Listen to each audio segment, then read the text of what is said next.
Welcome to the Weege show from round 16 Monster Energy Supercross. Look, I could have shot this video at MetLife Stadium, but we've done that all season long. Let's get used to the Big Apple and MetLife Stadium's Big Apple round of Monster Energy Supercross with the Cooper Webbingest of Cooper Webb races. If you want an event to symbolically sum up what Cooper Webb's championship run has looked like, it has looked like this. Chaos all around, but one man stoically standing in front of it all. Look, this is how it went. All season long, we've been talking about Cooper Webb having races where he literally didn't feel that good, wasn't riding that good, but pulled it off in the main event. Well, how about the most symbolic way of showing that? He actually was sick this time. That's how bad he was feeling. He was throwing up the morning of the race.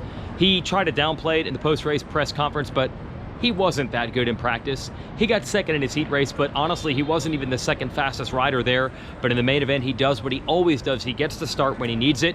Now, Eli Tomac was faster, and Tomac quickly got around him, but Cooper did a good job of staying with him. Or was Eli Tomac trying to play some games a la Vegas 2017? Once Tomac got the lead, and he got it quite quickly, he actually slowed up a bit, and maybe was trying to engage Webb in battle, but then Tomac crashed. Then he crashed. It's the way it's worked the last couple of years for Tomac, and the way things have been working.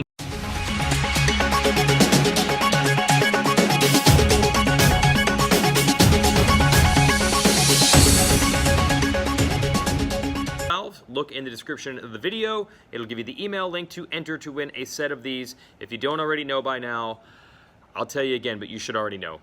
Suspension will be plusher, better bottoming resistance, and more traction, and all made and designed right in the USA with Race Tech. Thanks to them for helping out with our videos.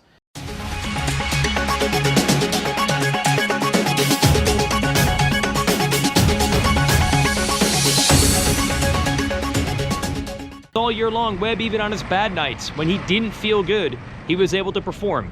Well, he literally didn't feel good in this one because Cooper Webb came into the race apparently throwing up in the morning. And he was in no condition to go out there and ride well. He looked terrible in practice. He didn't look good in his heat race. I'm going down to the subway station right now so I can make it back to the PATH train to Newark Airport. There were no signs that Cooper Webb was going to win, but when it counted, he did what he always does. He got the whole shot. He was up front early. Yeah, Eli Tomac was faster.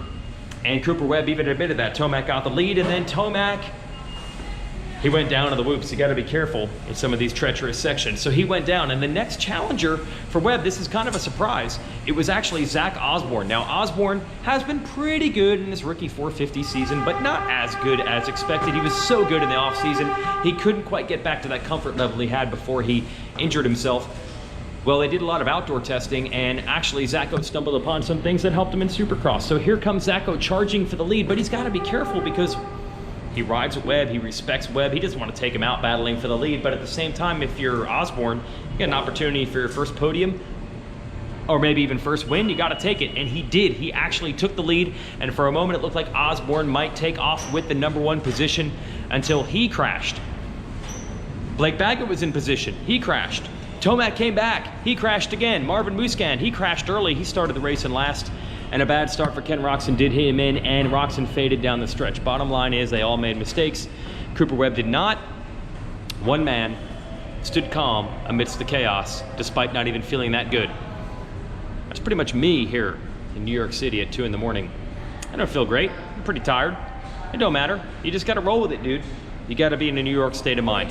And there is Cooper Webb in control of the championship, up 23 points because Eli Tomac crashed twice, Marvin Musquin crashed off the start, bad start for Roczen, crash for Baggett, crash for Osborne.